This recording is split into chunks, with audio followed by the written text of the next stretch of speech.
Rumah tanpa kolam. Mana-mana untuk anak-anak. Itu bukan homestay ataupun tempat relax, bos. Jawapan dia, geng. Betul. Sebab tu Bojan ada kan. Jap. Jangan tengok colour dia yang hijau. Sebab ini kita belum buka lagi. Mesin semua ada. So, ketika korang datang tu, tak hijau lah. Ini adalah untuk kanak-kanak boleh mandi-manda. Untuk rumah jati besar. Dan juga Bos Ijak akan buat lagi satu kolam untuk tu. Pertengahan di antara dua biji rumah tu. Kayu olin yang bumungnya tu dengan yang igloo ni. Okey, tu satu. Okey. Satu lagi yang Bojan nak tunjukkan sebab ramai request untuk review yang belah dalam. Ada yang nak tengok ke? Komen. Tak ada? Jom kita tengok. Mana boleh tak ada?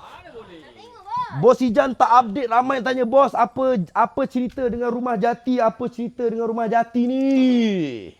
Mari, Allahumma salli ala sayyidina Muhammad. Wah, ini dah chillin, geng. Bayangkan dekat belah sini je dah boleh ramai dah duduk lepak relax. So, kita nak siapkan dan Bojan kalau boleh raya ni nak buka baraan kat sini. Dan kita bila siap rumah ni, first kita nak stay dengan staff dulu. Wah, kita bercuti dekat sini. Wow. Yes, so 90% dah siap. Okey.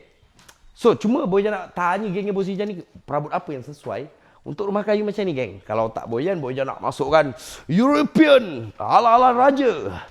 Ala-ala raja punya design. Oh. Tapi betul rumah jati ni, kita nak tengok yang belah sana. Ni. Ni keadaannya, geng. Tak tahulah kenapa Bojan sendiri memang excited dengan rumah jati. Lagi satu, ramai yang tanya Bojan, bos, rumah ni awak nak duduk besar sangat. Macam mana awak nak duduk? Besarlah rumahnya. Geng, ini bukan untuk Bojan duduk lah. Ini untuk acik-acik lah. Untuk abang-abang berada, kakak berada yang pernah beli barang dengan Bos Ijan. Serius lah, bos? Beli barang, dapat rumah jati, rumah kayu kan mahal. Lagi-lagi macam resort. Mana kami nak pergi, bos? Mana kami mampu? Sebab kami beli barang dengan bos cuma 1,000 je. 1,200 je. 1,500 je, bos. Geng, sebab tu Bojan cakap wujudnya Bos Ijan dengan korang yang beli barang dengan Bojan, tak kisah barang apa, yang penting ada kad Bojan akan payung 1 hari 1 malam RM1 aja. Khas. Ada kota, ada bajet untuk korang. 1.5 juta. Untuk acik-acik, stay, makan, minum, servis semua Bojan sediakan. Okey, Iwan, lebuan mo, tiba.